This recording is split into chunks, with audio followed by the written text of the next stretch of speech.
ലഹരിമരുന്ന് ഉപയോഗിക്കുന്നവരെ ബഹിഷ്കരിക്കാനുള്ള പുതുപ്പാട് പഞ്ചായത്തിലെ മഹല്ല് കമ്മിറ്റിയുടെ നീക്കത്തെ അഭിനന്ദിച്ച് KT ജലീൽ MLA. ലഹരി വസ്തുക്കൾ ഉപയോഗിക്കുന്നവർക്കെതിരെ ശക്തമായ നീക്കവുമായി രംഗത്ത് വന്ന പുതുപ്പാടിയിലെ മുസ്ലിം മഹല്ല് കമ്മിറ്റികളെ എത്ര അഭിനന്ദിച്ചാലും മതിയാവില്ലെന്നാണ് അദ്ദേഹം ഫേസ്ബുക്കിൽ എഴുതിയിരിക്കുന്നത്.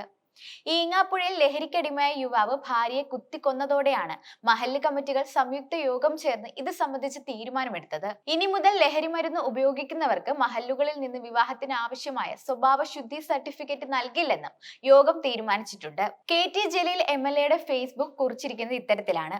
ലഹരി വസ്തുക്കൾ ഉപയോഗിക്കുന്നവർക്കെതിരെ ശക്തമായ നീക്കവുമായി രംഗത്ത് വന്ന പുതുപ്പാടിയിലെ മുസ്ലിം മഹല്ല് കമ്മിറ്റികളെ എത്ര അഭിനന്ദിച്ചാലും മതിയാവില്ലെന്നും മറ്റു മതസമുദായങ്ങൾ ഇത്തരമൊരു തീരുമാനവുമായി രംഗത്ത് വരുന്നതിന് മുൻപ് പുതുപ്പാടിയിലെ മഹല്ല് ജമാഅത്തുകൾ ഇത്തരമൊരു പരസ്യ പ്രഖ്യാപനത്തിന് മുതിർന്നത് ഒരുതരം കുറ്റസമ്മതവും ഇസ്ലാമിന്റെ മുഖത്ത് കരിവാരി തേക്കിലുമല്ലേ എന്ന് മീഡിയ വണ്ടിലെ അടപ്പുകൂട്ടി ചർച്ചാ വിദഗ്ധർ നാളെ ഓരിയിട്ടേക്കാമെന്നുമാണ് അദ്ദേഹം പറഞ്ഞിരിക്കുന്നത്.